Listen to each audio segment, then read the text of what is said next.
മലയാളം സർവകലാശാലയുടെ ഭൂമി വിവാദത്തിൽ യൂത്ത് ലീഗ് നേതാവ് പി കെ ഫിറോസിന്റെ വാദം പൊളിയുന്നു. തിരൂരിലെ ഭൂമി ഏറ്റെടുക്കാൻ ഭരണാനുമതി നൽകിയത് UDF സർക്കാരിന്റെ കാലത്ത് തന്നെയാണെന്ന് തെളിയിക്കുന്ന ഉത്തരവിന്റെ പകർപ്പ് റിപ്പോർട്ടറിന് ലഭിച്ചു. ചതുപ്പായി കിടക്കുന്ന സ്ഥലം തരം മാറ്റുന്നതിന് വേണ്ടി കൃഷിവകുപ്പിൽ നിന്ന് അനുമതി വാങ്ങിയ രേഖയും റിപ്പോർട്ടർ പുറത്തുവിട്ടു. KT ജലീലുമായുള്ള ആരോപണ പ്രത്യാരോപണങ്ങൾക്കിടയിൽ കഴിഞ്ഞ ദിവസം പി കെ ഫിറോസ് നടത്തിയ വെല്ലുവിളി ഇങ്ങനെയായിരുന്നു. UDF സർക്കാർ 17 ഏക്കർ ഏറ്റെടുക്കാൻ വേണ്ടി തീരുമാനിച്ചു എന്നതിൻ്റെ എന്തെങ്കിലും രേഖ നിങ്ങൾ കാണിക്കും. അതിൽ വെട്ടം പഞ്ചായത്തിൽ ഇപ്പോൾ ഏറ്റെടുത്ത ഭൂമി UDF സർക്കാർ ഏറ്റെടുക്കാൻ തീരുമാനിച്ചിരിക്കുന്നു എന്നതിൻ്റെ എന്തെങ്കിലും ഒരു രേഖ ഹാജരാക്കാൻ ഞാൻ രഞ്ജിത്തിനോട് മാത്രമല്ല ഇത് കേൾക്കുന്ന KT ജലീലിനോട് ഇടതുപക്ഷ സർക്കാരിൻ്റെ പ്രതിനിധികളോട് ചോദിക്കാം. പി കെ ഫിറോസ് ആവശ്യപ്പെട്ട രേഖയാണിത്. മലയാളം സർവകലാശാലയ്ക്ക് വേണ്ടി തിരൂരിലെ ഭൂമി ഏറ്റെടുക്കാൻ UDF സർക്കാർ ഭരണാനുമതി നൽകിയ രേഖ.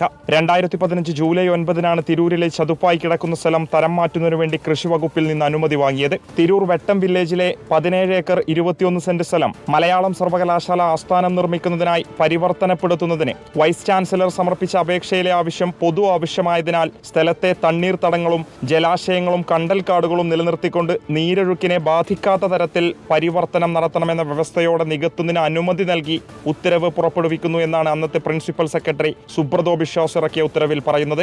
2015 സെപ്റ്റംബറിൽ രജിസ്ട്രാർക്ക് ഭൂമി വാങ്ങാൻ UDF സർക്കാർ അനുമതി കൊടുത്തതിന്റെ ഉത്തരവും റിപ്പോർട്ടറിന് ലഭിച്ചു. 25 കോടിക്കുള്ള ഭരണാനുമതി UDFന്റെ ഉന്നത വിദ്യാഭ്യാസ വകുപ്പ് നൽകിയതായാണ് ഉത്തരവ് തെളിയിക്കുന്നത്.